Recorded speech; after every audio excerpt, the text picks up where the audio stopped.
The article basically said that traditional housewives they equated it to white supremacy.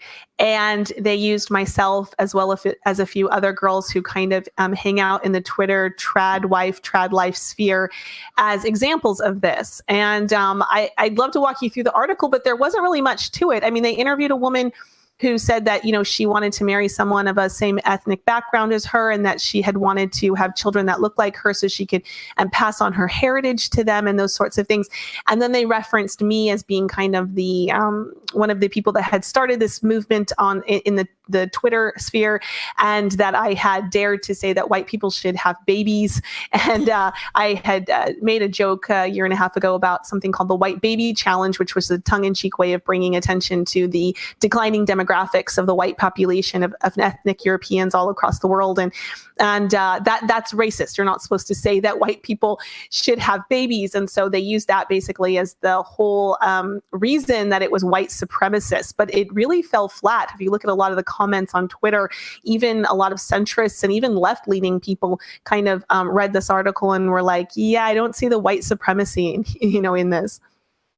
Right. I thought it was actually pretty funny, the article, because here's a quote. She says, "In between cute pastoral anecdotes of growing vegetables and making banana bread, it becomes clear that insert tradwife is advocating for something sinister. She wants babies that look just like her, as if that's something terrible." But the greater theme of this article, it's actually very interesting because they go into what motivates people to join the far right, alt right, or these sort of traditional lifestyles. They talk about how difficult it is to be starting a family today and how much harder it is to have a traditional life for young people, how the wages are going down and there's so much schooling for men and women, and how gender roles have sort of changed and they don't really exist anymore. And that the traditional movement is sort of returning back to that, returning to family values and something stable. And it actually makes trad life sound like something to yearn for, something you want. But they have to insert white supremacy in order to destroy these ideas. Because if they didn't add the white supremacy angle and say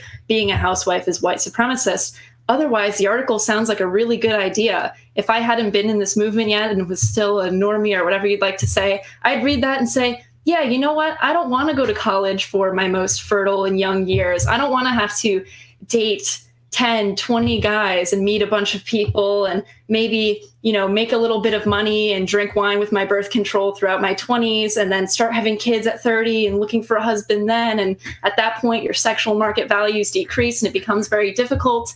So she actually makes a lot of good points for us until she brings in the white supremacy, which I also thought was interesting because a lot of people who criticize the far right and nationalists, white nationalists, whatever you'd like to call them, they always say that existing is not the problem, because most white nationalists like to say that we just want to exist. We want self-determination, our own homelands. We want to continue our people, and there's nothing wrong with that. And the left says our problem isn't with you existing. It's about you being a supremacist. It's about you hurting other people and stopping them from living their lives. But then they say having babies is white supremacy. Simply having children is an act of white supremacy, which sort of plays their whole hand that this isn't about supremacy at all. It's about existing. They are lying when they say it isn't about that. It's simply about white people existing. If having babies is a bad thing, that implies that white people existing is something negative. It's a bane on society for some reason. So they're simply saying here by this article that having babies is white supremacy, that white people existing is a problem.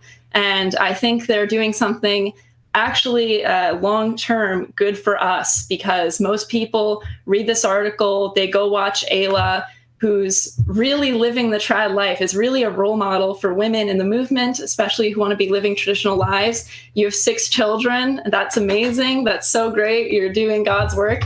And I think we need more women like you. But they go after someone like you, and it just becomes so clear what it's all about. There's so many targets out there that they could have picked, and they pick a white mother having white babies as if this is something wrong. And on the topic of the white baby challenge, I looked into that after I read the article. I thought it was hilarious. It was lighthearted, sweet. You said something along the lines of, I have 6 children, match me or beat it. It was a fun little challenge. There was nothing malicious about it at all. I laughed when I heard it. I don't see, and they take something sweet like that, having children in big families and bringing us back to tradition, what's important in the world. It's not all about money. And they twist it and turn it into something dark and evil. And it's really something disgusting to see it. And I really wanted to have you on to talk about it. But I'm gonna have to say, I will accept your white baby challenge. I think it's great. I think your white baby challenge it's a great little topic. It's really sweet and funny, and I don't see a problem with it. What about you, JF? I really like the white baby challenge. In fact, I didn't even know it was a challenge. I was already scoring points in the game.